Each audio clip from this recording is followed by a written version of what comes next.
TBT in the Ville is back once again.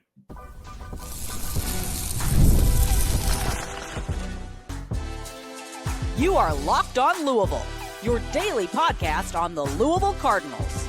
Part of the Locked On Podcast Network, your team every day.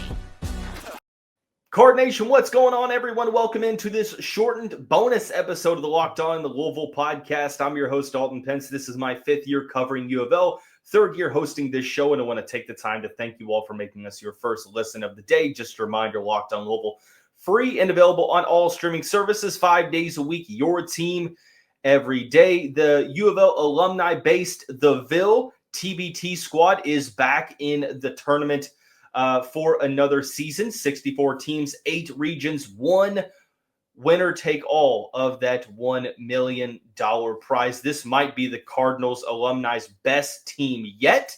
We're going to discuss who's on the team, what the schedule looks like, and much, much more. This episode is going to be about 10 minutes or so. I've had some people ask me to discuss the TBT, and we haven't really been able to incorporate it into any of the previous episodes. Like, you know what? Let's have a short bonus episode on this magnificent Friday. But first, today's episode is brought to you by Monarch Money. Take control of your finances with Monarch Money. Use the code LOCKEDONCollege at monarchmoney.com for 50% off of your first year. Don't forget, very shortened episode, probably 10 minutes or so. But for those that don't know, the TBT stands for the basketball tournament, is a yearly tournament in the summer comprised of 64 teams in 8 regions competing for the $1 million winner-take-all prize. The Ville, which is a team that is mainly U of L alumni. Now, there are some players that either have local ties from playing with Bellarmine, they are from the city, etc. This has been a team that has competed but fallen short over the past couple of seasons. Now, I am a huge fan of this year's team. The Ville will kick off play tomorrow on Saturday, 12:30 at Freedom Hall against Boston versus Cancer. If they win that, they will play on Sunday, 7 o'clock. And if they win that game, it will be round 3 on Wednesday at Freedom Hall at 9 p.m. From what I've been able to gather, if they make it far enough, a couple games might be at Knights Hall on Bellarmine's campus. And if that's the case, there's a good chance that I will be PA announcing those games at Knights Hall, which is really neat and humbling. But not even really selfishly, the reason I want the Ville to go far is because it's just nostalgic, man. I want to see the Ville get over the hump and won that $1 million prize. Last season, you saw a huge fan turnout because this fan base had been starving for good basketball. And it was just, a great time at Freedom Hall. The vibes were great. The nostalgia was off the charts. Just loved to see so many people supporting some former Cardinal greats and some former local greats as well. You look at the teams in the Louisville Regional. Of course, the Cardinals are that number 1 seed. They will take on Boston versus Cancer in that first round game. If they win that, they will take on the winner of Sideline Cancer and Mad Cats. At the bottom of the region, you have Florida DRC as the 3 seed, Team 901, the 6 seed, Team Diesel, which I think is Shaq's team, at the 2, and LA Ignite at the 7. So some pretty tough competition for the Louisville-based team. But, I mean, I would be making a mistake if I didn't give a shout-out and a round of applause to everyone that is making this possible, allowing this to come back to life for another summer. It starts with Chrissy Banta, the GM of the squad.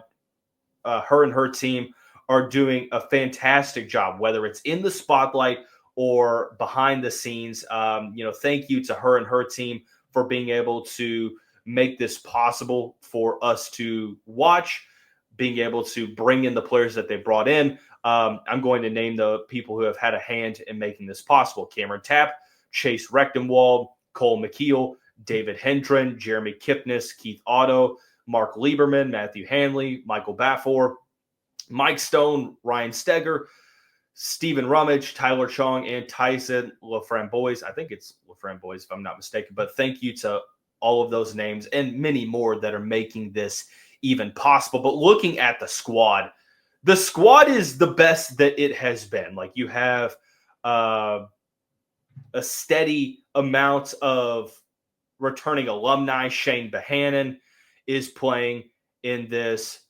Chris Jones, David Johnson is back. You have Montrezl Harrell, Peyton Siva, Ray Spalding, Russ Smith, also Quinn Slazinski on the squad. There's a couple of other players that I'm really, really excited for. Malik Williams, he plays for the Sioux Falls Skyforce in the G League. Really, really good season this past year. He's going to be an incredible player for this team, one that you can't really overstate how important he is to the Ville. And then Earl Clark, yes, one of the most beloved players in program history. 6'10", and he's still got it, according to my guy Alan Thomas. Says, you know what, Earl Clark might be a little bit older, but he is still a very, very incredible basketball player. So awesome to see him on this team. I think that the Louisville alumni, like, you're really, really represented here. Malik Williams, Earl Clark, Peyton Siva, Montrezl Harrell, Quinn Slazinski, Ray Spalding, Russ Smith, Shane Behannon, Chris Jones, David Johnson. Like, that's incredible. And they're coached by 2013 Final Four most outstanding player, Luke Hancock. But there are some players that didn't play at Louisville but have Louisville ties. Chris Dow played for Bellarmine. He's going to be on the team. David Sloan is on the team. Played for Kansas State, played at Taylor County High School. You also have Jay Scrubb, who was supposed to play for Louisville and ended up going from JUCO to the NBA. And I remember, for those that have watched a good amount of high school basketball over the years, those battles between Trinity with David Johnson, Jay Scrubb, and Justin Powell, and Taylor County with David Sloan and Quentin Gooden. Like, those were some pretty wild battles to watch. 2016 to 2017 area. Just awesome to be able to have those guys playing on this team. Overall, this is a really good squad. It's one that is going to really compete for that $1 million prize. They've got shooting, they've got size, they've got athleticism, they've got leadership, and of course they have the 12th man, or 6th man, I guess you could say. That is the crowd. If you don't have any plans this weekend, Louisville Regional tickets, the all sessions passes are sold out, but they do still have single game tickets starting at $25 on Saturday, and even more as we go through rounds 2 and 3. So be sure to check it out. If you have nothing going on, Card Nation is going to show out in waves, I would imagine, as they do. But hopefully, when we talk about the Ville again, it is getting that $1 million prize. So appreciate you all tuning in to this bonus episode. Of course, next week we're going to be back with the final position previews for football, cornerbacks and safeties. We'll have a weekly mailbag, and then whatever else happens, we will discuss. 4 episodes on the docket for next week. Everyone have a great day. Have a great weekend. We'll see you back here on Monday. Go Cards.